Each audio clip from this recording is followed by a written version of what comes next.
नमस्कार, मैं रविंद्र कुमार और आप देखना शुरू कर चुके हैं बेनिफिट टीवी न्यूज। आज शरद यादव जी का तीसरी पुण्यतिथि है। इस तीसरी पुण्यतिथि पे हमारे से कई उनके चाहने वाले, उनके लीडरशिप में काम करने वाले तमाम लोग हमारे साथ मौजूद हैं।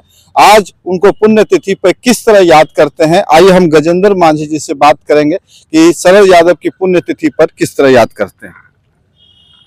शरद यादव जी इस देश के समाजवादी आंदोलन के एक प्रतीक है और समाजवादी आंदोलन कांग्रेस के तानाशाही, खास करके इंदिरा गांधी की तानाशाही के खिलाफ समाजवाद आंदोलन का देश में आना और जो वंचित तबका था, जो हाशिए पर खड़े ताकत थी, उन ताकतों के लिए सामाजिक न्याय के संघर्ष को आगे इस देश में बढ़ाने का शरद जी ने एक अहम भूमिका निभाई।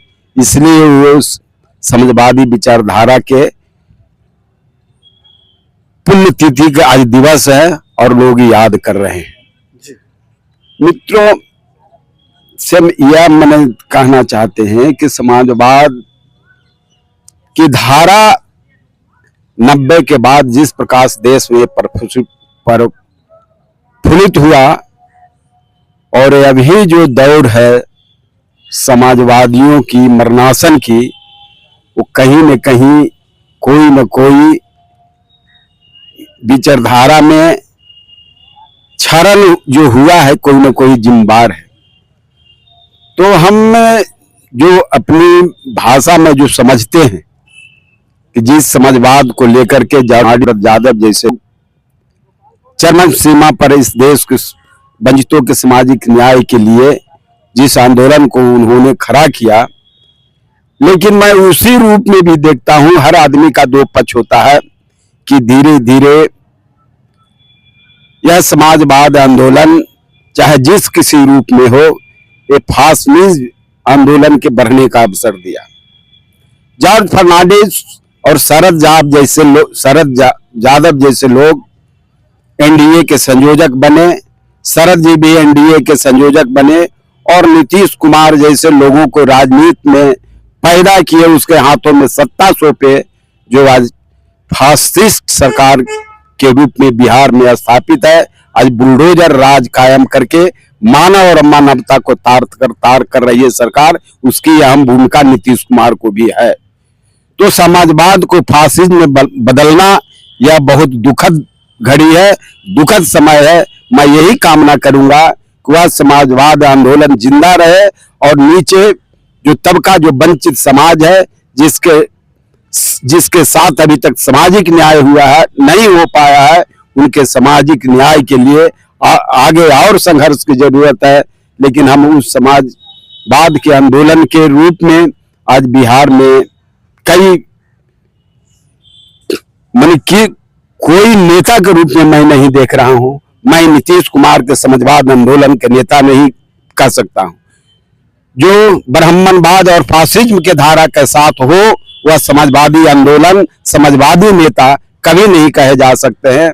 और आज जो गरीबों की हालत है, जो गरीबों पर जुल्म है, जो गरीबों के अत्याचार है, जो जर्मनी के हिटलर जैसा है, उन हिटलर शाही के खिलाफ आज फिर एक जरूरत है समाजवाद आंदोलन की, और एक बड़े आंदोलन की बिहार में जरूरत है कि ऐसे दकियानुसी विचारधारा के लोग जो समाजवाद के नाम पर फासिज्म चलाता हो, उनको मटियामेद करने की बिहार से जरूरत है।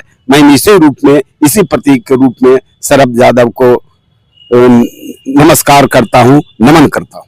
सर, शरद यादव की ये तीसरी पुण्यतिथि है और इस पे हम चर्चा करने के लिए और भी लोग को आमंत्रित करते हैं। सर, शरद यादव के बारे में आपका पुण्यतिथि पे क्या कुछ कहना है? शरद यादव के तीसरी पुण्यतिथि पे हमें कहना यही है कि शरद यादव के निधन के बाद पूरे उत्तर भारत से समाजवादी नेताओं का खात्मा हो गया है। आज शरद जी के जाने खैर उत्तर भारत में कोई ऐसा समाजवादी नेता दिखाई नहीं दे रहा है जो समाजवाद को अंबेडकर साहब के, बाबा साहब के संविधान के पैरोकार करते हुए समाजवाद की विचारधारा को इस देश में स्थापित करे। समाजवाद वह व्यवस्था है जिसमें शासन नहीं, समाज व्यवस्था को चलाने का उत्तरदायित्व समाज के नायकों के द्वारा समाज में न्याय और हक और अधिकार के लिए सभी लोगों को समान रूप से देखा जाए, समाजवाद उसे कहते हैं। समाजवाद का तात्पर्य यह हुआ कि जहां पूंजीवाद न हो, जहां पर श्रम और रोजगार विहीन अर्थव्यवस्था की कल्पना नहीं की जा सकती। समाज में पूंजीवाद का ही देन है कि आज बेरोजगारी चरम सीमा पे है, अमीरी और गरीबी की खाई बहुत बड़ी अंतर से बढ़ रहा है और इस समाजवादी लोकतांत्रिक शासन व्यवस्था में पूरी तरह से पूंजीवाद और मनुवाद भ्रष्टाचार के बुनियाद पर शासन चल रहा है। यह गुलामी व्यवस्था है, यह समाजवादी और लोकतांत्रिक व्यवस्था नहीं है, यह तानाशाही व्यवस्था है। और शरद यादव के अभी हम लोगों को मतलब सामाजिक कार्यकर्ता के रूप में जो समझ में आता है कि शरद यादव के अभाव जो है कोई नेतृत्व पूरा नहीं कर सकता इसमें, क्योंकि आज जिस समय इस देश की आजादी हुई थी उस समय सारा सिस्टम जो है समाज का, सत्ता का, व्यवस्था का सरकारी सिस्टम के द्वारा चलाया जाता था। जिस समय एनडीए के संयोजक फांसीवादी ताकत भाजपा थी, उस समय भी जॉर्ज फर्नांडिस और शरद यादव ने समझौता करके सत्ता चलाया था, जिसमें वाजपेयी जी को प्रधानमंत्री के रूप में लोग नियुक्त किए बैठाए थे। लेकिन उन लोगों ने उस फांसीवादी और पूंजीवादी ताकत को कंट्रोल में रखा और समाजवाद को पूंजीवाद में बदलने नहीं दिया। आज उनके अनुयायी शरद यादव और जॉर्ज फर्नांडिस के अनुयायी जो नीतीश कुमार हैं, सुशासन बाबू, सामाजिक न्याय के साथ विकास की बात करने वाले, आज पूरी तरह से पूंजीवाद के गोद में खेल रहे हैं और उन्होंने पूरी तरह से भाजपा और आरएसएस के विचारधारा को आर्थिक विकास के रूप में स्थापित किया इस बिहार में, जो इस बिहार में कभी नहीं ऐसा हुआ था जो नीतीश कुमार ने किया। सारा नियुक्ति व्यवस्था जो है नियोजन व्यवस्था में बदला इन्होंने, मार्केटिंग बोर्ड को खत्म करके किसानों को कमजोर किया इन्होंने, बिजली व्यवस्था में कंपनी एक्ट लागू करके आज बिहार के सारे बिहार अपितु पूरे देश के बिजली व्यवस्था को पूंजीपतियों के हवाले करके बिजली बिल के नाम पर आर्थिक दोहन और शोषण किया जा रहा है। क्या यह समाजवाद कहा जाएगा?